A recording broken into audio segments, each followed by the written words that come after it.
En la jornada de Educación Superior y el mundo del empleo vamos a hablar con Eduardo Levi Yeyati. A modo personal puedo decir que es un gusto porque Eduardo es un amigo con quien compartimos todas las semanas un taller en donde hablamos de libros, pero ahora no vamos a hablar de libros, vamos a hablar de empleo y vamos a hablar del futuro del empleo. Eduardo es autor de Automatizados, un libro que escribió junto a Darío Hutzik, este que está aquí, y que cuenta la idea, lo vuelvo a mostrar a cámara ahí que hace zoom Agustín, perfecto, gracias. Y el libro tiene como bajada Vida y trabajo en tiempos de inteligencia artificial. Sobre este tema vamos a hablar con Eduardo, lo voy a poner sobre la mesa, sobre este tema vamos a hablar con Eduardo y vamos a arrancar sobre todo con el ¿será como lo imagino o será un mundo feliz? Que es así comienza el prólogo del libro. Mira, hay como tres visiones sobre el futuro en relación a la inteligencia artificial, la tecnología. La primera dice que la tecnología nos va a robar los trabajos y vamos a estar todos muriéndonos de hambre con un cheque, viviendo con la subsistencia, aburriéndonos y eventualmente perdiendo nuestra humanidad. La segunda dice que vamos a producir gratis porque solo trabajarán los robots y estaremos todos disfrutando de nuestro ocio creativo. Y la tercera, que es la que nosotros de alguna forma elaboramos en el libro, es una en la cual el escenario es binario. Depende qué es lo que hagas, estoy simplificando, podés llegar a una utopía del ocio y hay que ver cómo manejamos el ocio, no estamos acostumbrados a eso, o a una distopía del estancamiento, porque si vos lo que haces es reemplazar el trabajo y toda la productividad y la renta de la tecnología que en unas pocas manos de gente con mucha guita gasta poco, porque gente que tiene mucha guita ahorra mucho porque está saturada, generás una depresión económica. ¿Sí? Generás una depresión que reduce la inversión, reduce el avance tecnológico. Esa es la distopía. Si yo tuviera que escribir la novela, escribiría esta última. Pero yo creo que hay chances de que la política gestione esa transición de modo que podamos beneficiarnos todos. Esa última distopía, ¿no es lo que está sucediendo hoy en la Argentina con la gente que saca plata del sistema? Sí, pero no por la tecnología. No, claro. No, sí, si vos descuidás la buena circulación de la renta, la distribución de los ingresos, podés generar muy rápidamente una sociedad dual con residentes y visitantes, para abusar de la analogía de Calle 13. Tipos que gozan de ciertos beneficios y tipos que están afuera arreglándose por la suya y generando bronca y resentimiento. En algún momento eso puede devenir una guerra civil, un levantamiento o en un outsider que represente todo esto, un populismo outsider de alguna forma. No digo que esto es lo que está sucediendo en Argentina, pero en toda Latinoamérica, en algunos lugares de Europa, hay estos outsiders que están casi para cualquier cosa. Eso sería la distopía del avance tecnológico, pero en general, la distopía de la riqueza mal distribuida. ¿Sí? ¿Cuáles serían los efectos de cada una de las líneas? En un lado hablaba sobre los que trabajan, en otro lado hablaba sobre los que son explotados y en otro los del ocio. Mira, ahí hay algunas cosas que vale la pena, y tratamos de hacerlo en el libro, vale la pena plantearse de cero. Primero, ¿qué tiene de malo que las máquinas y los programas hagan nuestro trabajo si nosotros tenemos ingresos? ¿Eso es bueno o es malo? Mucha gente piensa que si vos te quedas sin trabajo, perdés la razón de la vida. Estamos todos muy formateados, cableados en la ética protestante y de pronto nos dejan sin trabajo y no sabemos qué mierda hacer. Y nos deprimimos, nos emborrachamos, nos volvemos violentos. Pero es una cuestión cultural muy acotada en el tiempo. Es decir, es algo de los últimos 500 años. Si vos mirás el cuadro de Rafael de Sancio, la escuela de Atenas, donde está Platón, Sócrates, ninguno de esos muchachos trabajó nunca en su vida. Los griegos vivían de esclavos, de clases trabajadoras, pero la mayoría de los que nosotros conocemos no trabajaban nunca, es decir, trabajaban de otra forma, contemplaban la belleza y pensaban y hacían otras cosas. La vida activa de Aristóteles. Entonces, en uno de estos escenarios nosotros nos tenemos que acostumbrar a reencauzar o a repensar el trabajo, no tanto como el medio de subsistencia, sino más bien como medio de realización. Nuestra generación, más la tuya que la mía posiblemente, está empezando a pensar esto. Me imagino que mis nietos no serán carreristas, digamos, porque tendrán otra cosa en la cabeza. Ese es el lado bueno, el escenario bueno. El escenario malo, prefiero ni entrar en eso porque es más de novela, digamos, más de distopía. Hemos hablado del futuro de la educación con mucha gente aquí. Y algunos te decían, bueno, la educación va a ser una educación que requiere, lo estábamos con Alejandro Melameda hablando de esto, ¿no? Requiere de un reskilling continuo. Otros te decían, la universidad tradicional es para toda la vida, ya dejó de ser una educación de 5 años. Vos hablás un poco más allá de esto, no estás hablando del trabajo de cada uno de cotidiano, sino que lo estás hablando a nivel sistema. Pero el sistema se alimenta con esto. Y entonces, ¿cómo influye la inteligencia artificial, el trabajo de las máquinas, cómo influye en esa parte que es la universidad y las elecciones de vida? Mira, hay una característica del debate sobre la tecnología, que es que vos estás hablando de lo que sucede pensándolo con la evidencia y la experiencia de lo que ya pasó. Entonces, mucho del debate, la gente que decía 5 de los 7 trabajos del futuro todavía no se crearon, hay gente que mira por el espejo retrovisor, la gente que dice los robots lo que hacen es obligarte a saber más matemáticas y priorizar los STEM. Los STEM, ¿cómo se llaman? TICs acá. Las materias, las disciplinas más técnicas eran el empleo del futuro hace 20 años, pero ya no lo son. Entonces, hay que sacarse de encima toda esa maleza de lugares comunes, ¿sí? La universidad obviamente es obsoleta, pero ya era obsoleta hace 20 años. Quiero decir, la carrera de 6 años argentina en Europa, el consenso de Bolonia la tiró a 3 más 2 de posgrado hace ¿cuánto? 20 años, más o menos. Digo, nosotros vivimos en una universidad rezagada en el tiempo, independientemente de la tecnología. Pero lo interesante de la tecnología de la nueva, de la de ahora, de hace 2 o 3 años, es que es una tecnología que sustituye el conocimiento. Entonces, si la educación inculca conocimiento, la primera pregunta que tenés que hacerte es: ¿para qué educamos dándole a la gente, al educado, conocimiento que la tecnología provee de manera gratuita e inmediata? Y te voy a poner una analogía vieja. Yo cuando era estudiante, yo soy ingeniero, mi viejo era ingeniero, y cuando era estudiante en el primero o segundo año del secundario nos enseñaban a calcular logaritmos a mano. ¿Ok? Lo aprendí, di el examen y después nunca más lo hice porque es totalmente inútil. Hay muchas de las cosas que nosotros enseñamos que son conocimientos, contenidos que hoy podés adquirir de manera rápida sin necesidad de memorizar. Bueno, lo mismo pasa con muchas de las cosas que nosotros aprendemos en nuestra educación básica. Entonces, lo primero que tenés que pensar es qué tipo de contenidos van a ser más complementarios a lo que vas a tener gratis a través de la tecnología. Es mucho más radical el cambio. Bueno, pero te voy a poner un contrafáctico ahí. Me pasa, yo lo voy a contar con una experiencia personal. Me pasa en la escuela donde doy clases, en el secundario donde doy clases, que muchas veces le pido a los estudiantes que resuelvan un ejercicio que requiere de ciertas pautas, etcétera. No es solamente hacer una cuenta y un resultado. Y siempre pongo este ejemplo, que a un estudiante vos le decís, si tardás 3 minutos en caminar una cuadra, ¿cuánto vas a tardar en caminar 10 cuadras?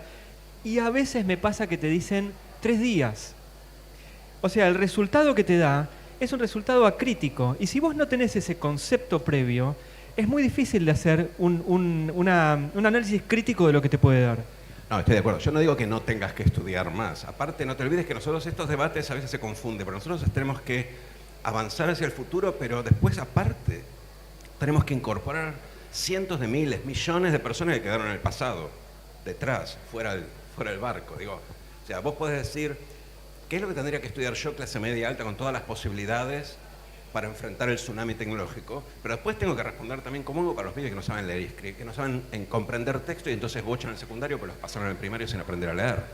Son temas que son en paralelo y el segundo hoy es más urgente. Ahora, vos me preguntás a futuro, dentro de 20 años, ¿vos pensás que la mayoría de los tecnólogos están pensando que la inteligencia artificial general, que es una que va, esencialmente se define como que hace todo lo que hacemos nosotros, al menos al nivel del ser humano, posiblemente mejor, que va a reemplazar las actividades intelectuales del ser humano? Dentro de 20 años, ¿para qué vamos a estar formando a nuestros futuros trabajadores si es que pensamos la educación como una forma de inclusión laboral? No puede ser lo mismo. Entonces tenés que pensar, bueno, ¿qué va a ser lo complementario dentro de 20 años? Y por otro lado, ¿cómo lo vas a formar? Ya hace mucho que se dice en Argentina, nosotros tenemos un aula del siglo XIX.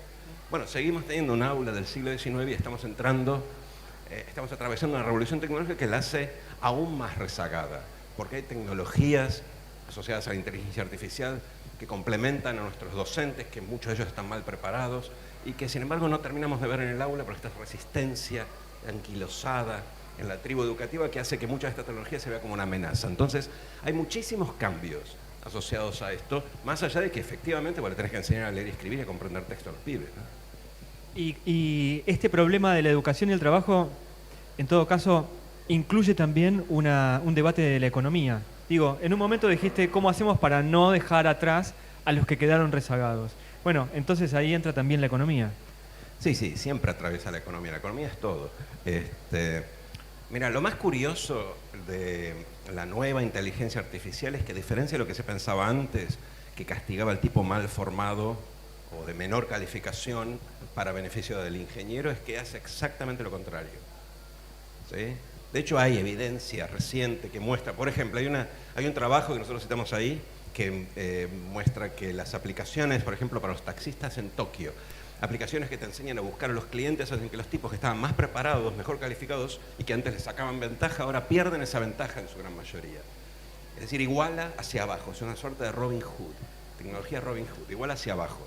Lo cual es bueno y es malo a la vez, porque igualar hacia abajo nos hace más iguales, pero el salario promedio muy probablemente sea menor y la participación del salario en la masa salarial sea menor. Entonces vas a estar de alguna forma ampliando la brecha entre el trabajador y el capitalista, que es dueño de la tecnología que hace que el trabajador con menos calificación se acerque al demás. Entonces vos vas a estar limando al tipo que estudió.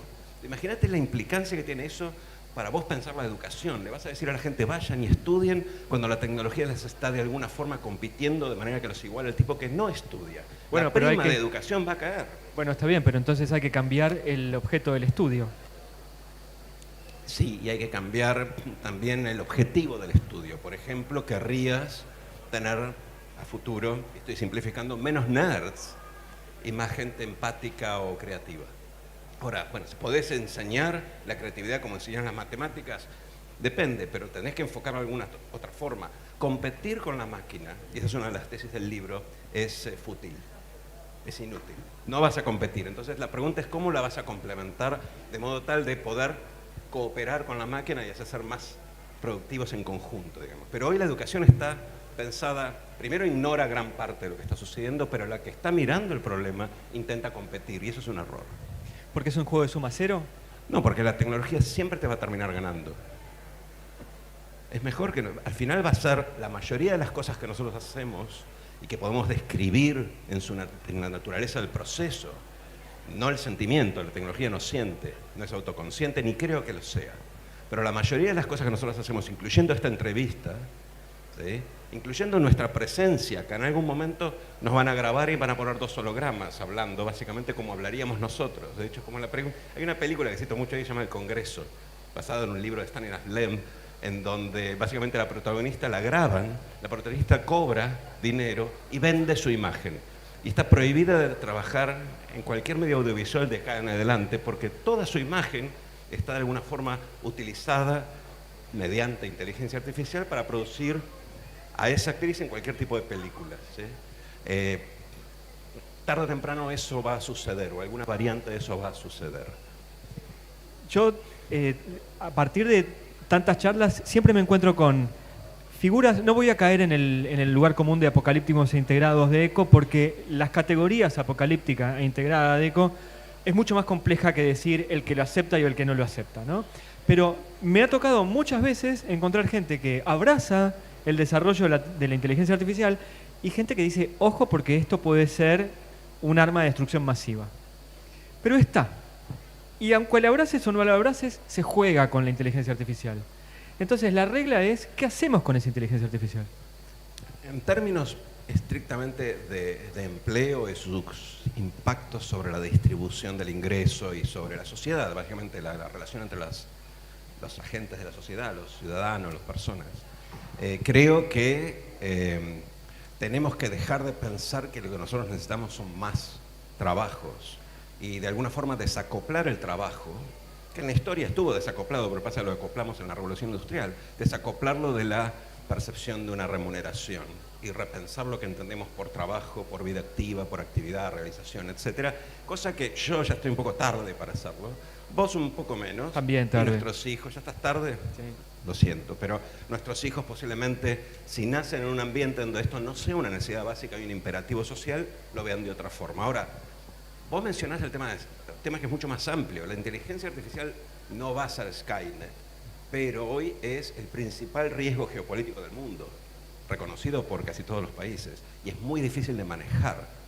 Porque hoy los estados tienen dos problemas para regular y normar la inteligencia artificial y en general la tecnología. Uno es que las compañías se les fueron de las manos, están en la nube y están en todos lados, y no tienen tanta incidencia sobre eso. Y lo segundo es que no la terminan de entender.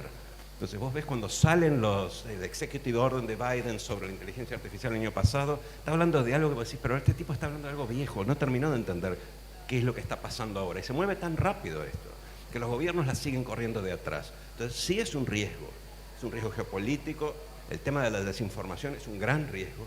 Pensar que la inteligencia artificial se entrena en la nube, incluyendo con cosas que a veces distingue, pero a veces no, como desinformación. Vos le das de comer tu propia mierda, regurgita muchas veces fake news. A veces las distingue, pero no siempre. Entonces, ese globo que estamos creando, sí, tiene un montón de riesgos sociales, políticos, incluso geopolíticos, en el sentido de poder generar guerras civiles o guerras entre países. Si estamos en un espacio educativo, si te hago la última pregunta y te digo, si hoy tu hijo termina el secundario, está Carlos Palotti, y esta pregunta se le hice, todos los años le hice la misma pregunta a Carlos Palotti, que viene ahora en un ratito. Mi hijo iba terminando el secundario y entonces yo le decía, mirá, está en tercer año, ¿qué tiene que estudiar? En cuarto, ¿qué tiene que estudiar? En quinto, ¿qué tiene que estudiar? Bueno, si un chico termina hoy, vos, ¿qué le recomendás que estudie? Mira, te diría, Carlos tiene dos perfiles, y en uno fue muy exitoso y ya está de vuelta, y el otro es educador. Yo diría, hacer el segundo perfil. Todo lo que tenga que ver con dos cosas, con la empatía y la creatividad, y la cercanía humana, creo que eso va a ser difícil de franquear para la inteligencia artificial, por lo menos en el mediano plazo. Lo segundo tiene que ver con el paper que seguramente leíste 500 veces de Walter Benjamin sobre el arte de la reproducción mecánica, que es el aura. La inteligencia artificial no reemplaza el aura. Entonces, a mi hija, que quiere estudiar visualización de datos, le digo, sé artista. Porque es cierto que algún arte pedorro vamos a consumir mediante inteligencia artificial. También puede ser que hagan música para la FM y que nos banquemos todo eso. Pero en algún momento, en el futuro, y esa es otra de las hipótesis del libro, el made by humans, el hecho por humanos, ese sello va a tener una vuelta, porque al final del día hay algo en nosotros, lo mismo que nos lleva a comprar artesanías o a querer mirar al chef cuando cocina, que va a proteger actividades y productos hechos y servicios hechos por humanos. Entonces, lo que te digo, mirándolo a Carlos, le diría, hiciste bien, zafaste, pero si yo tuviera alguien, a mi hija, por ejemplo, le diría, sé docente, o sé creadora, o producí arte, o buscale el lado, busca tu espacio en ese hecho por humanos. Eduardo Levi Yeyati pasó por el auditorio de TICMAS. Muchas gracias, Eduardo, un placer verte.